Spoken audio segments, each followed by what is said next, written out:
मुझे आश्चर्य होता है।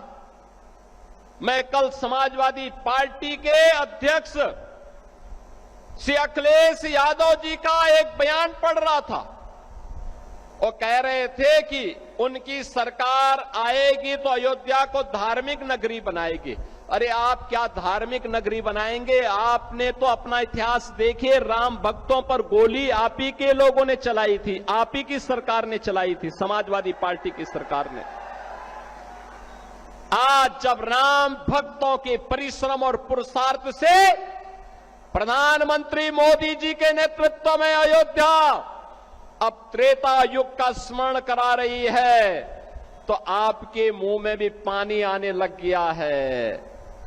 अरे भूल जाओ, आपने तो थानों में और जेलों में कृष्ण जन्माष्टमी के आयोजन को भी रोक दिया था, कांवड़ यात्रा पे प्रतिबंध लगा दिया था।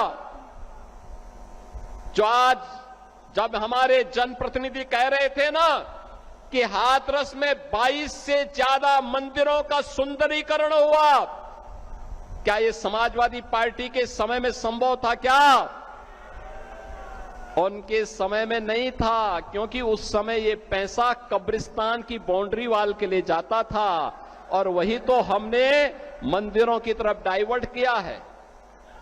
वही पैसा हमने इधर भेजा है कि कब्रिस्तान की आवश्यकता नहीं, मंदिर आस्था के केंद्र हैं। अखिलेश जी, अयोध्या को तो राम भक्तों ने सजा और संवार दिया है, आप उसकी चिंता मत करिए, पश्चाताप करिए, एक बार रामलला का दर्शन कर लीजिए, कम से कम इसी से और सद्बुद्धि आएगी। और अब तैयारी करिए कि हम कृष्ण कन्हैया के लिए भी कुछ कर सकें। अब मथुरा की बात करिए। अगर सचमुच अपने को धार्मिक कहलाने का प्रयास कर रहे हो तो मथुरा वृंदावन पे खुल करके बोल दीजिए, श्री कृष्ण जन्मभूमि पर खुल करके बोल दीजिए और बोलिए ना कि श्री राम जन्मभूमि मुक्ति के आंदोलन की तर्ज पर ही श्री कृष्ण जन्मभूमि की मुक्ति का भी अभियान चलना चाहिए। भगवान श्री कृष्ण की जन्मभूमि को भी सम्मान मिलना चाहिए। हमारी सरकार वहां श्रद्धालुओं को बुनियादी सुविधाएं उपलब्ध करवाने का कार्य कर रही है। युद्ध स्तर पर हम प्रयास कर रहे हैं,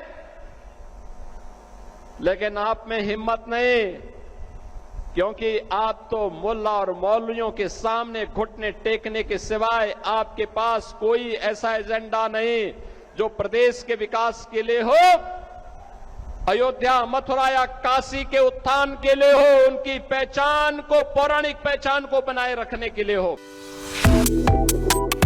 Subscribe to One India and never miss an update. Download the One India app now.